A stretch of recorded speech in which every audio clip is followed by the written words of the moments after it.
chloride, or salt as it's more commonly known, is essential to life.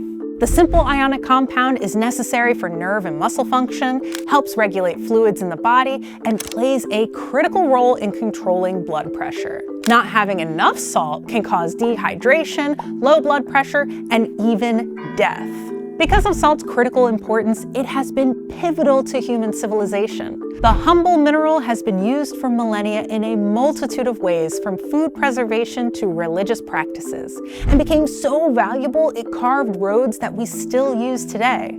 At one point, it was even worth its weight in gold. This is a history you shouldn't take with a grain of salt.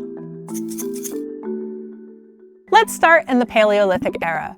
Humans were still nomadic hunter-gatherers. They'd follow animals to naturally occurring salt deposits, also known as salt licks. Those hunting trails became roads, and people made settlements along those roads. Now, these early hunter-gatherer societies got all the salt they needed from the meat that they hunted. But around 12,000 years ago, during what's called the Neolithic Revolution, hunter-gatherers transitioned to agriculture. The shift away from salt-rich game to more cereal and plant-based foods created a dietary need for added salt. There are two main sources of salt. The first is evaporated seawater, which leaves behind sea salt crystals. This includes fleur de sel from the coast of Brittany in France, and Maldon, which is hand-harvested in the little English village of the same name. The second is mineral howlite, also known as rock salt. This can be found deep underground in ancient seabeds that have dried up and crystallized over millennia.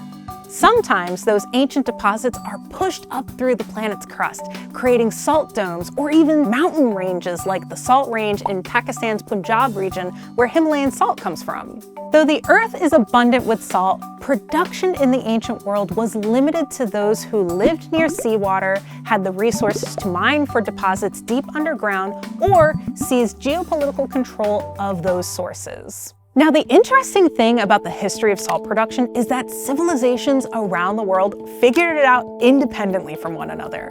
Roughly 8,000 years ago, while people in China's northern province of Shaanxi were collecting salt from Lake Yunchen, people in Bulgaria's Varna region were harvesting salt from springs in Solnitsara, meaning the salt works.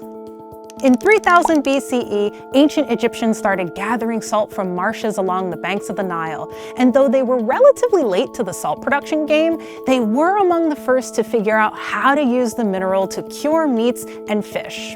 And in the Americas, Olmec merchants were already extracting and trading salt along the Gulf Coast as early as 1200 BCE.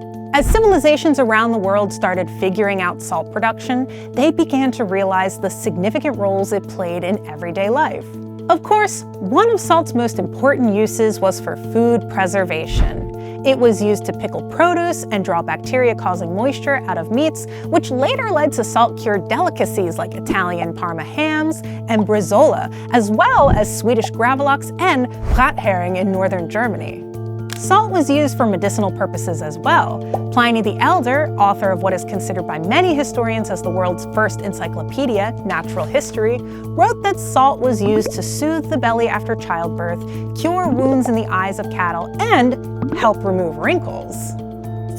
Greek physicians mixed salt into medicines for digestive disorders, ointments to disinfect sores, and prescribed salt for sciatica, tuberculosis, and migraine headaches. The Mayans mixed salt with marjoram and tree leaves for birth control, and even mixed salt with honey to reduce pain during childbirth. Salt even made its way into religious practices across many cultures. It was used in ancient Egypt's mummification rituals, used to protect against evil spirits from Asia to Africa, was considered an offering to the gods in ancient Greece and Rome, and in North America, salt deities appear in the Navajo, Hopi, and Zuni traditions. As cultures caught on to the many seemingly magical uses for salt, it became the economic foundation for several empires. The Chinese were among the first to seize control over salt, building the first ever state-controlled monopoly in 700 BCE. Historians believe that the tax revenue collected from salt helped pay for the Great Wall of China, as well as troops to defend against nomadic tribes like the Xiongnu, Mongols, and Jurchens. Between the 3rd and 5th centuries, salt accounted for 80 to 90% of state revenues in some of China's kingdoms.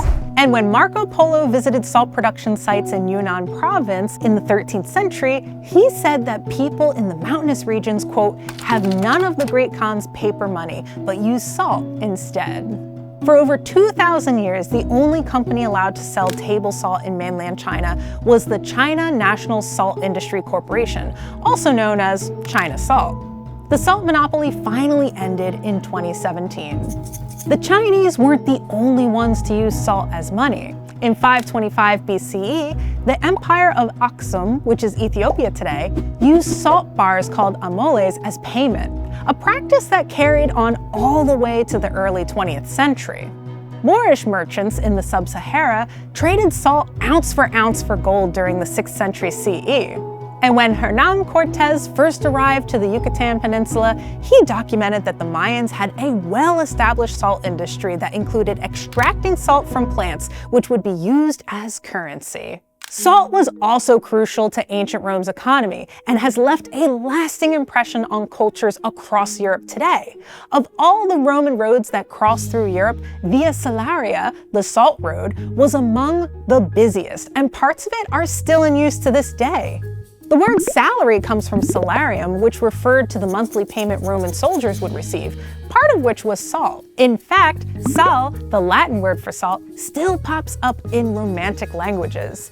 Sal is the word for salt in Spanish. When it's payday in Spain, you're paid your salario. And same goes for the French language. You get a salaire. So the next time you reach for the salt shaker, take a moment to appreciate the surprising stories behind how this essential ingredient changed the world. They're stories that stretch back millennia and are deeply intertwined with those of humanity itself. What other everyday ingredient would you like us to explore? Let us know in the comments.